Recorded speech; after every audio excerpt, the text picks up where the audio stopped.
আমবাসা মন্ডল কমিটির উদ্যোগে গণেশ পূজা উপলক্ষে নানা সামাজিক কর্মসূচি। গণেশ পূজাকে কেন্দ্র করে নানা সামাজিক উদ্যোগে ব্যস্ত 47 আমবাসা বিজেপি মন্ডল কমিটি। রবিবার আমবাসা প্রাথমিক স্বাস্থ্য কেন্দ্রে রোগীদের মধ্যে ফল ও মিষ্টি বিতরণ কর্মসূচির আয়োজন করা হয়। এই কর্মসূচিতে উপস্থিত ছিলেন আমবাসা মন্ডলের সহসভাপতি স্বপন পাল, জনজাতি নেতা লালফির হালাম, কোষাধ্যক্ষ ফণি হালাম, মন্ডল নেতৃত্ব অমিত রিয়াং সহ একাধিক কার্যকর্তা।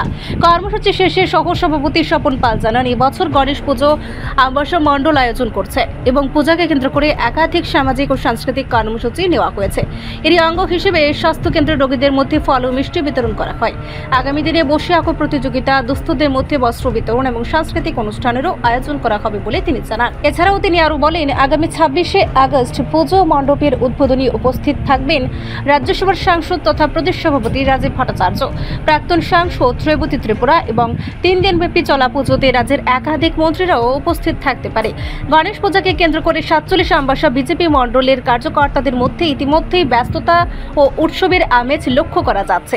47 আমবাসা মণ্ডল কমিটির উদ্যোগে গণেশ পূজা যে আয়োজন করা হয়েছে, সেই গণেশ পূজাকে সামনে রেখে আজকে আমরা আমবাসা প্রাথমিক স্বাস্থ্যকেন্দ্রে রোগীদের মধ্যে আমরা মিষ্টি বিতরণ করেছি এবং পরবর্তী সময় আমরা আরও 3 দিনের যে আমরা প্রোগ্রাম নিয়েছি 26, 27, 28, 29 এর অঙ্গ হিসাবে আগামীকাল বেলা 3 ঘটিকায় বসে আঁকো প্রতিযোগিতায় আমরা প্রস্তুতি নিয়েছি। বিভিন্ন শ্রেণী বিভাগ, যেমন প্রথম, দ্বিতীয়, চতুর্থ।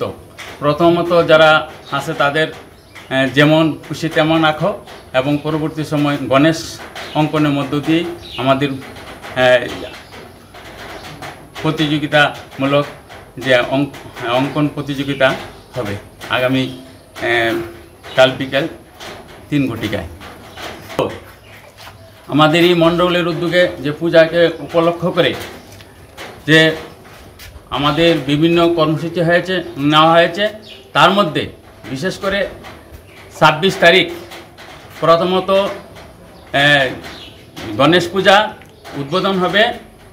উদ্বোধন করবেন মাননীয় সাংসদ তথা রাজ্যের সভাপতি শ্রদ্ধেয় রাজীব ভট্টাচার্য মহাশয় এবং এখানে উদ্বোধক হিসেবে উপস্থিত হবেন আরও প্রাক্তন সাংসদ রেবতী ত্রিপুরা মহোদয়।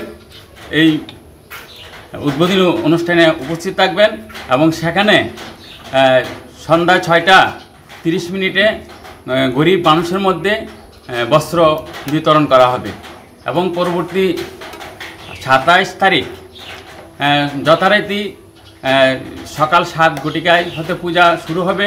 10টার মধ্যে অঞ্জলি এবং 1টার মধ্যে প্রসাদ বিতরণ শুরু হবে এবং পর্যায়ক্রমে পরের দিনেও আমরা পূজার দিনেও বস্ত্র বিতরণ হবে এবং বিভিন্ন নেতৃত্ব, এমনকি এখানে ত্রিপুরা সরকারের মাননীয় মন্ত্রী টিঙ্কু রায় এবং শান্তনা চাকমা আসার কথা রয়েছে, তারা অবশ্যই আসবেন। রিপোর্ট সংবাদ প্রতীক্ষা।